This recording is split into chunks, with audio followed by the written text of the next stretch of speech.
E aí, pessoal do Mente Empreendedora, aqui Bruno Perini falando.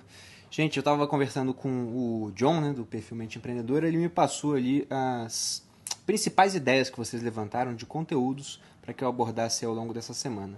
E hoje me pediram para falar sobre organização financeira e também dar sugestões de livro para que as pessoas possam buscar esse conhecimento sobre finanças.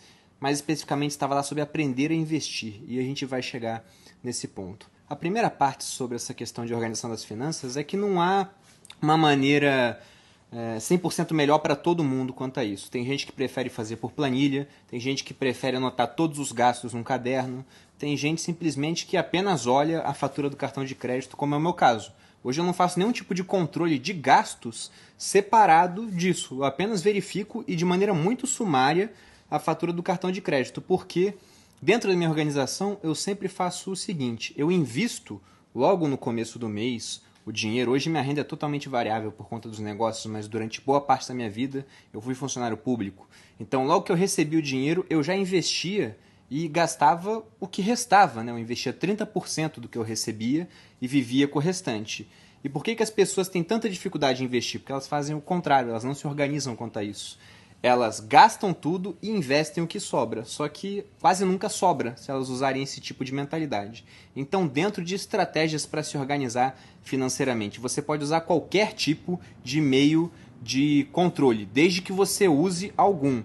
Então, pode ser planilha, pode ser aplicativo. Tem um aplicativo que eu acho interessante que é o Mobius, eu já testei, mas como eu disse, eu não uso hoje, até porque os meus gastos giram mais ou menos sempre em torno das mesmas coisas.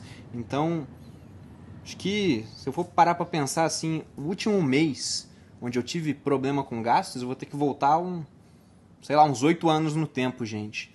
Isso nunca foi um problema para mim. E se eu tive, foi um negócio muito pontual também, porque já está interiorizado. Mas use algum meio de controle. Pode ser qualquer um, aquele que você se adaptar melhor. E isso não pode te dar muito trabalho, porque se for uma atividade muito trabalhosa, se você for gastar horas do seu dia para fazer isso, você simplesmente vai desistir. Então, quanto mais simples for o seu meio de controle do seu orçamento, melhor. E dentro desse meio, acho que o recado especial, cada pessoa vai ter um orçamento muito diferente da outra, mas é você atentar para o seguinte: você tem que separar logo no começo do mês alguma quantia para ser investida. Não deixe para depois. Faça isso no começo. Para quem é empregado ou é funcionário público, isso é mais fácil do que para o autônomo. Mas mesmo o autônomo, já separe alguma coisa no começo do mês. Pode não ser nem a porcentagem ideal que ele esperava investir, mas alguma coisa já tem que ser separado para que você possa começar, de fato, a se transformar no investidor. E nunca foi tão simples fazer isso. Hoje, com programas como Tesouro Direto ou CDBs de bancos menores, né? O Banco Inter é um banco digital que tem CDBs a partir de R$ 100, então nunca foi tão fácil investir em aplicações que rendem mais que a poupança e que tem um nível de segurança ou idêntico ou até melhor, como é o caso do Tesouro Direto, assunto que a gente vai falar mais pra frente, tá, gente? Mas fica esses dois recados sobre organização financeira para vocês gravarem na cabeça de vocês. Primeiro, tem algum tipo de organização, aquele que funcionar melhor para você. E segundo, pague-se primeiro. Então, começou um mês, você sendo autônomo, sendo funcionário público, sendo empregado, sendo empreendedor, sempre separe uma quantia para que você possa investir, para que você possa construir um futuro mais rico com o passar do tempo, utilizando juros a seu favor e não contra você, que é o caso do pessoal que está endividado. Agora, quanto a livros, o que o John me mandou é: Bruno, indica livros para ensinar as pessoas a investir. Quanto a isso, eu tenho uma má notícia, assim, porque o investimento é uma coisa que você aprende muito na prática. Quando você pega apenas informação e não exercita a parte prática, aquilo continua sendo apenas informação. Agora, quando você pega informação e começa a praticar, aquilo se torna conhecimento.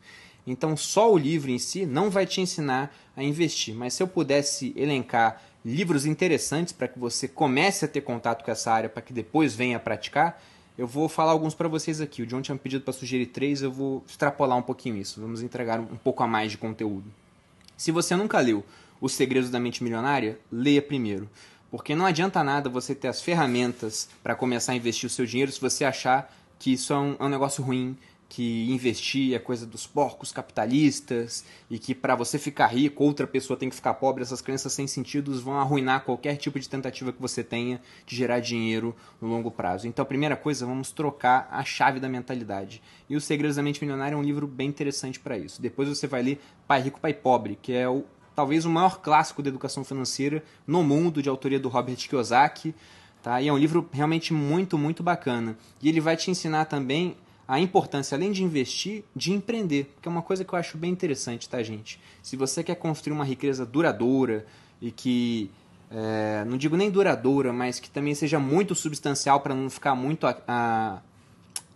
ao sabor dos ventos, assim, quanto à questão dos mercados cíclicos, né? É bacana você ter fontes de renda vindo de empreendimentos.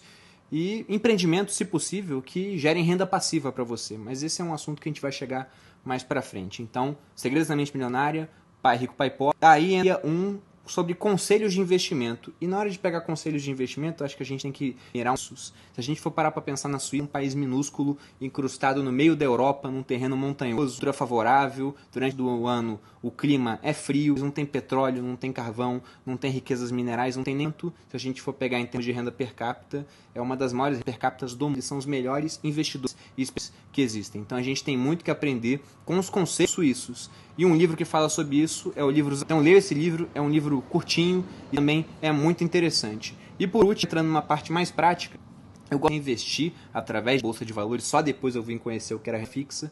Então, para aquele pessoal que quer ter um pouquinho mais de contato, a parte técnica, tudo, tem um livro bem interessante também. Também curto, é um livro você vai estar lendo. Esses livros todos que eu falei aqui, gente, que pessoas que não gostam de ler podem se aventurar, porque elas vão gostar. E esse último livro, Bolsa de Valores, do Marcelo. Então ficam os 4 livros para leitura, gente. Eu acho interessante ler, inclusive, nessa ordem. Segredos da Mente Milionária, Pai Rico, Pai Pobre, Os Axiomas de Zuri, do Marcelo C. Piazza. Por hoje a gente fica por aqui, pessoal. Espero que tenham gostado. Amanhã a gente volta com mais conteúdo. Um grande abraço.